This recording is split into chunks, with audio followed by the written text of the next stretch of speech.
he's had a real problem with Elon from the beginning of this thing. But it's like he's in this leftist thought bubble. He is in the most leftist thought bubble available, which is Hollywood.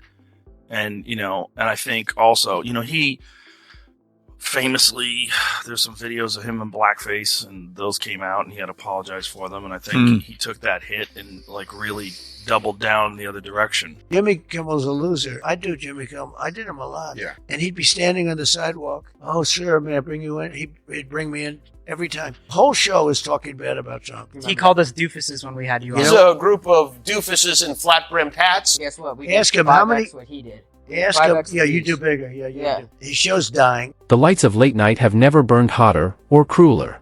Jimmy Kimmel just got hit with a jaw-dropping $500 million lawsuit from none other than President Trump, and the fallout is nothing short of explosive.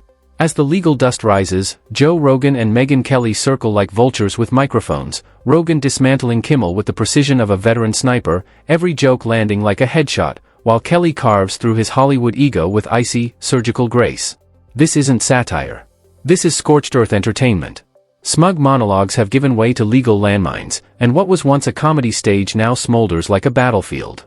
Brace yourself, Kimmel's not just crashing, he's going down in flames. I mean, I struggle to even mention that guy's name. He's such an absolute, I can't stand him. But anyway, it's just my thought bubble out loud. We took a look at some of their reactions to the news of Trump's win. Look at this. Hey there. How are you doing? If you watch the show regularly, I'm guessing you're not doing great. Yeah, me neither. Let's be honest, it was a terrible night last night. It was a terrible night for women, for children, for the hundreds of thousands of hardworking immigrants who make this country go, for healthcare, for our climate. It was a terrible night for poor people, for our allies in Ukraine, for NATO. You know how much it costs to produce Jimmy Kimmel's show? I guarantee you it's tens and tens of millions. It could be as much as 100 million. I have no idea. You know how much Tucker's video cost? Nothing. You know how much Jimmy Kimmel, how many people he gets tuning in on an average night? Just last week, his average was, in the overall, meaning all viewers, 1.5 million. In the key demo, 236,000. Tucker would have been embarrassed to pull that on any night he was on the Fox News channel. Joe Rogan stared at the screen, stunned, then burst into uncontrollable laughter. This wasn't a headline. It was a bombshell. President Trump, yes, still the sitting commander-in-chief, had just unleashed a $500 million lawsuit on Jimmy Kimmel. Not a polite cease and desist. Not a carefully worded legal memo wrapped in courtroom fluff. No, this was a full-throttle, brass-knuckle haymaker straight from the Oval Office. $500 million worth of fury, aimed right at the heart of late-night smugness. And Rogan? He was already doubled over before he even finished reading the first line. There's not a chance in hell that this is funny or going to work. And when you see those flat, corny, late-night monologue jokes with no audience, Colbert, there's Jimmy Kimmel, there's Fallon. What they're doing is just like reading off of a teleprompter. So a bunch of really good joke writers wrote them some stuff, and then they're playing to the audience, and the audience is like laughing, so they get this feedback, and they know how to do that. They stand there, and there's applause signs, and then there's producers. There's the warm-up guy that's literally telling people to clap. They're like, okay, explaining to the people, okay, when Jimmy comes out, I want a big round of applause. Let's practice this right now. He leaned back in his chair, eyes wide, laughter erupting like he'd just witnessed a kangaroo knock out a heavyweight champ in Vegas. This wasn't just a headline, it was a gold-plated gift from the chaos gods.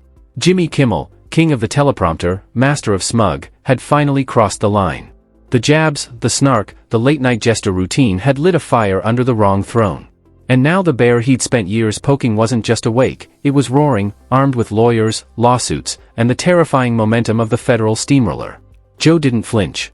He dived headfirst into the madness, grinning like a kid who'd just unwrapped the long-rumored sequel to his all-time favorite game, except this one came with subpoenas and a side of Hollywood meltdown. And do you know who's going to be hosting the Academy Awards this year? Jimmy Kimmel. Do you know who's worn blackface repeatedly and spoken inner city sort of urban accent saying she needs to darn those socks? Jimmy Kimmel as Oprah, as a fat-suited, black-faced, darning socks Oprah. Now, if you are of the left, that's fine. If you are of the right and happen to just say, hey, people used to wear blackface and nobody freaked out about it, you get fired. Joe kicked it off with a line that hit like a punchline wrapped in a prophecy. Jimmy Kimmel getting hit with a $500 million lawsuit? That's like watching a house cat strut onto the tracks and challenge a freight train. Bold? Maybe. Suicidal? Absolutely. Kimmel, in all his late-night bravado, must have been sipping on some industrial-strength delusion to think the President of the United States would just laugh off being mocked night after night. As Joe put it, the guy clearly confused monologues with immunity, like sitting behind a shiny desk and reading jokes off a teleprompter somehow granted him diplomatic invisibility. Spoiler alert, it didn't. Horrified, after yours truly said in 2018 that people used to don dark makeup in order to imitate well-known black celebrities and it wasn't a big deal. Absolutely ate up the performance by Hollywood darling Mr. Kimmel, whose blackface costumes included his oft-repeated bit as basketball star Karl Malone. Joe tore into Kimmel with the precision of a veteran hitman dismantling a toy gun. The audacity, the smugness, it was too rich to ignore. Watching Jimmy lob political jokes, Rogan said, is like watching a chihuahua bark commands at a fully armed SWAT team. It's loud. It's relentless. But let's be honest, no one's taking it seriously.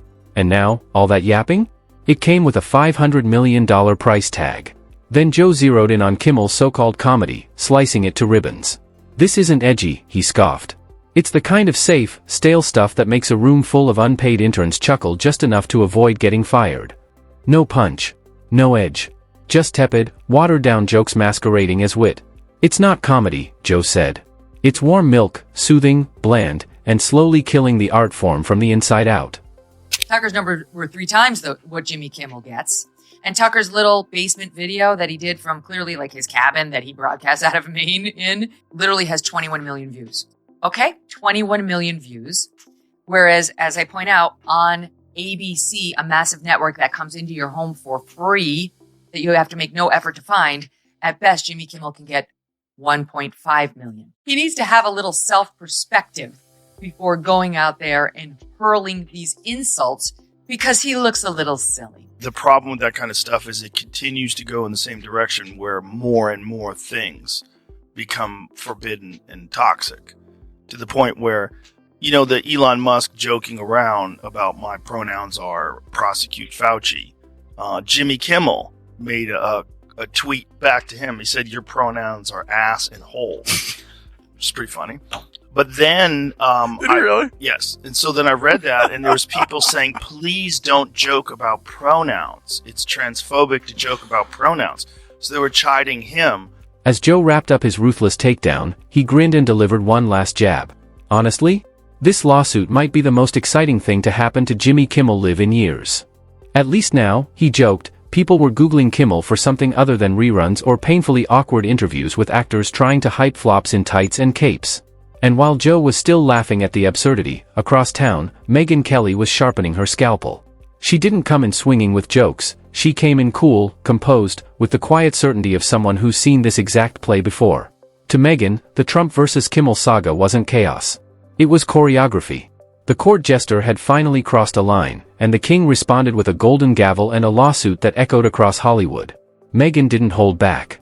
She said Jimmy Kimmel was the kind of guy who confused Hollywood applause for cultural relevance, as if mocking Trump in front of a clapping studio audience made him some kind of late-night revolutionary. In truth? He was just reading someone else's punchlines, delivered with safe sarcasm, wrapped in smug predictability, and served cold enough to put viewers to sleep. The only real risk in Kimmel's comedy, Megyn said, is whether the audience will still be awake by the second joke. How weak and pathetic is a guy like that? The Tonight Show, which is dying. They're all dying. Where's Johnny Carson? Bring back Johnny. It made you appreciate, right, Uncle Sam?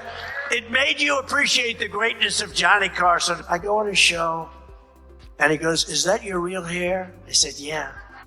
He said, do you mind if I mess it up? So he grabs it, and he starts really going crazy, right? And everybody laughed, and it was a big thing. It was a big hit. It was all over the place, and he got great ratings and all. And 6 months later, he went out because he was under pressure to apologize because he humanized. She dismantled Jimmy Kimmel like a surgeon in full control, calm, clinical, and utterly unforgiving. Megyn Kelly didn't shout. She didn't sneer. She simply laid it bare. He used to be funny, she said, with the cool detachment of someone delivering a post-mortem. Maybe back in the Man Show days, when the skits were wild, reckless, and, yeah, sometimes questionable. But that Kimmel? Long gone. What's left, she continued, is a sanitized, network-approved husk, a polished persona, permanently outraged, dripping with the kind of overproduced sincerity that smells more like desperation than conviction. He's like the high school rebel who grew up to be a hall monitor, she quipped. And now he's shocked no one's taking him seriously. Then Meghan aimed for the kill shot. Jimmy, night after night, mocking Trump like he was untouchable, as if late-night satire came with diplomatic immunity. Throwing shade is one thing, she said. Forgetting the guy you're mocking is the actual president, with a legal team faster than your teleprompter? That's just stupid. Mocking Trump while he was in office? About as brave, she added, as yelling at your own reflection. Zero risk. Maximum smug. Then she smirked at the lawsuit. It's karmic comedy, really, she said. The man who built a career laughing at everyone else now facing a legal avalanche for assuming he was above the consequences. This isn't about free speech, Meghan declared. It's about cheap shots. And when those finally come with a price tag, you don't get to cry victim, especially when your entire act is built on poking bears for clicks and applause. She pictured Kimmel scurrying back to his writer's room like it was a nuclear bunker. You just know his team's already scrambling, she said, rewriting the next 10 monologues, trying to sound edgy without triggering another subpoena. Then she landed the final blow. It's like watching a magician try to pull a rabbit from a hat that's already been entered into evidence. Last night was the 96th Academy Awards show, and while you might have missed it, there was one clear winner. No, not Oppenheimer.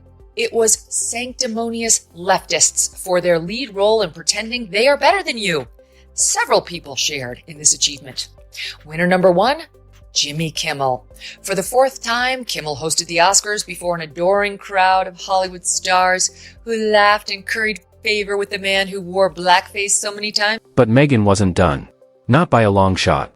She leaned in and tore through the comfort zone late-night comics have long clung to. This lawsuit shattered the illusion, she said, that late-night hosts live inside some magical, protective comedy bubble. For years, Kimmel feasted on anti-Trump material, wrapped in applause, parading as the fearless voice of the people. But he forgot one thing.